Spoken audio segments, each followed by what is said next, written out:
Welcome to the penultimate installment of Mumkey Jones Sellout Week. Now, if you saw my most recent Mumkey's Mailbag episode, you'd know that some guy sent me money in the mail so that I would review a YouTube series called How DIGIBRONY MLP Saved the Anime Community. Oh, why?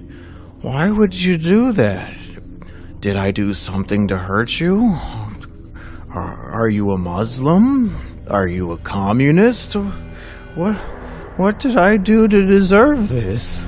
Well, folks, it looks like it's time to dust off the old Suicide-O-Meter! For those of you who don't remember, the Suicide-O-Meter is a ranking from 0 to 100, and the higher the scale goes, the more I want to kill myself. And if the scale ever hits 100, then I'm gonna fucking do it! But really, how bad could it be? It's a couple YouTube videos. What are they, like 5 minutes each? Oh my fucking god!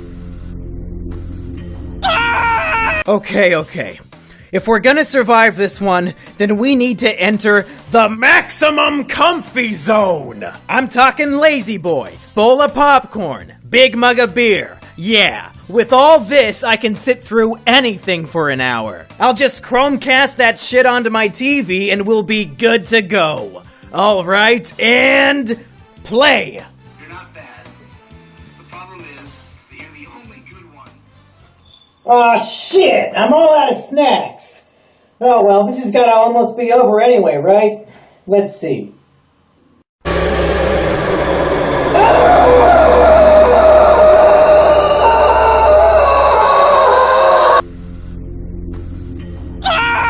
Alright, all memes aside, the videos aren't bad at all. In fact, they're actually very well produced and researched. First and foremost, the title of this video series is ironic. The purpose of these videos is actually to point out the various contradictions that DIGIBRONY has made over the years in regards to what he considers to be good content on YouTube. The focus of the video is a drunken 30-minute rant that Digi uploaded back in March where he talks shit about all of the other anime YouTubers and declares himself to be the best one. The video takes statements from Digi's rant and juxtaposes them with other statements Digi has made in the past, and it's just fucking chock full of contradictions. But there's not really any reason for me to make a YouTube video summarizing someone else's YouTube video, because that's just kind of fucking lazy, but this does serve as a good jumping point for me to address something important.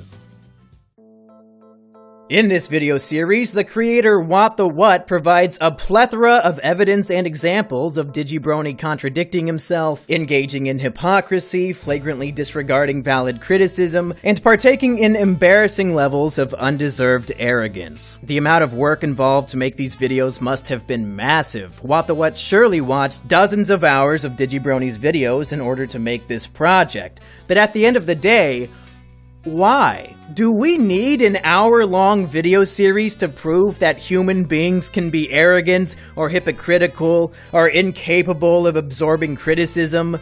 No. The thing that a lot of people online seem to either forget or never understand in the first place is that we're all human beings. No matter how popular somebody is, no matter how many subscribers and viewers they have, they're still just a human being with a shit ton of flaws like the rest of us. A human being engaging in typical human behavior, in my view, isn't worthy of an hour-long analysis. Human beings are allowed to be arrogant, they're allowed to be hypocritical, they're allowed to go on drunken rants where they say a bunch of retarded bullshit. It's fine, it's to be expected, and I don't think it should be newsworthy that an individual person has human flaws. But the key word in that last sentence is should. It shouldn't be newsworthy, but it is, and the reason why isn't because of DIGIBRONY, it's because of his fans. The reason why DIGIBRONY's human flaws seem more interesting than some random guy on the street's flaws is because he has a large fan base. And as we all know, fan bases are terrible. people, and they often become religiously dedicated to the thing that they're fans of. It's how culture works. A group of people come together because they like a thing, and then they become tribal about it and want to protect and worship it. The problem isn't that DIGIBRONY has human flaws. That on its own is completely uninteresting. The problem is that DIGIBRONY has a tribe of cultist followers that worship the ground beneath his feet and treat his word as the infallible word of God. But don't get me wrong, this isn't exclusively a problem with DIGIBRONY's fanbase. It's a problem with every single fanbase on Earth, mine included. When fans are dedicated and loyal enough,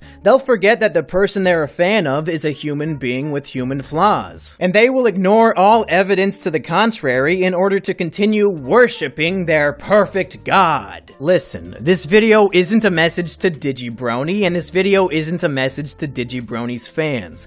This is a message to everybody. Every single person watching at home. You're probably a fan of things. I am too. And what we as fans should actively try to do is avoid falling into the trap of forgetting that the person we're fanboying over is just a human being. They're not more valuable than us, they're not better than us, they're just human beings. And to treat them as if they're gods above us or as if they're bottom-feeding scum because they don't meet our expectations is just plain wrong. We're all human beings here, and it's important that we don't forget it.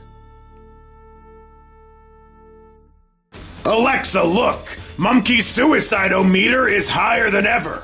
I bet if I give him this gun, then he'll go through with it and actually end his own life.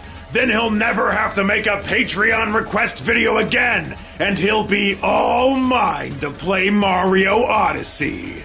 But Junkie, if Mumkey kills himself, then how will he play video games with you?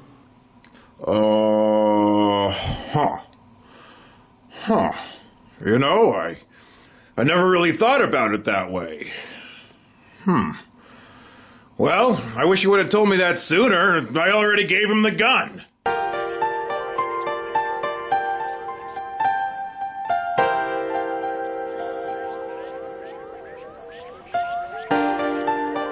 No, not yet.